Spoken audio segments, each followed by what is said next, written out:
Указ о создании вооруженных сил Абхазии был подписан практически в самом начале Отечественной войны народа Абхазии. После освобождения Гагры противник усилил Сухумскую военную группировку.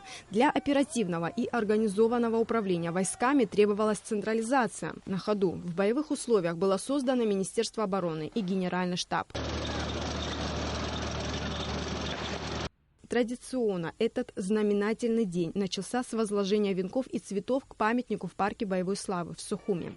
Затем состоялось торжественное собрание в Министерстве обороны, в котором принял участие главнокомандующий президент Рауль Хаджимба. В первых почетных рядах офицеры, которые имеют непосредственное отношение к созданию абхазской армии. Министр оборонного ведомства страны Мераб Кишмаря напомнил об основных этапах формирования вооруженных сил республики, об удачных и неудачных операциях в период Отечественной войны, о непростых буднях солдат, несущих службу на границе по реке Ингур после войны.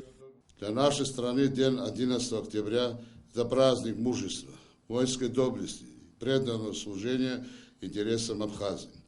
Это символ верности воинскому долгу и стойкости народа Абхазии в борьбе за свободу и независимость нашей Родины. Внимание к армии и военнослужащим со стороны государства в приоритете, подчеркнул главнокомандующий президент Рауль Хаджимба. Напряженная международная обстановка диктует новые задачи перед вооруженными силами республики.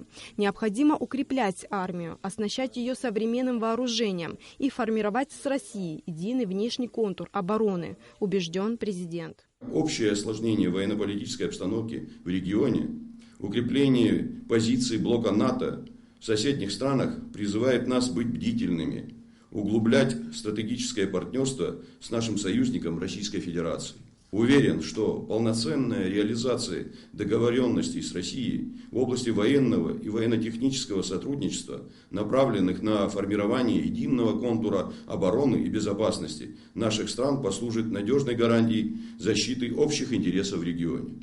Первый министр обороны Абхазии Владимир Аржба вспоминал о героических подвигах бойцов абхазской армии, совершенных в период войны, о том, с чего они начинали, как с одним рожком патронов приходилось воевать и побеждать в бою. Владимир Аржба пожелал всему личному составу Министерства обороны крепости духа, чтобы достойно выполнять святую миссию защитника отчизны. Я помню, когда нам приходилось посылать личный состав в бой, мы выдавали 5 патронов, 7 патронов. Вот сейчас вот я буду говорить, вы не поверите, подумайте, что это сказка. Ну вот сидит министр обороны Мераб Кишмаря и на Восточном фронте знает, что если у кого был один рожок патронов, это считался просто Рэмбо какой-то.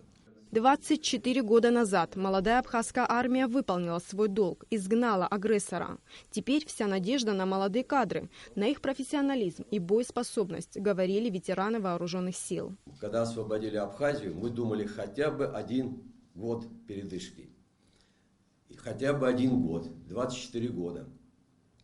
И мне отрадно сегодня видеть здесь, как говорил первый министр обороны, с кем мне довелось служить.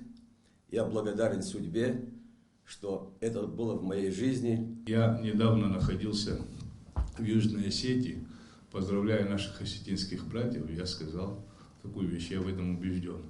Южно-осетины и абхазы разбили маленькую империю, которая называлась Грузинская ССР. Сегодня в Грузии свободная демократическая страна живет в своих исторических границах. Абхазия независимая, гордая страна. Нам очень многое надо еще делать. Собрание завершилось торжественным аккордом. Особо отличившимся служащим министерства были вручены медали и грамоты. В настоящее время вооруженные силы структурно включают 3 вида войск: сухопутные войска, военно-воздушные силы и военно-морской флот. Елена Лоло, Алексей Агуха, Абхазское телевидение.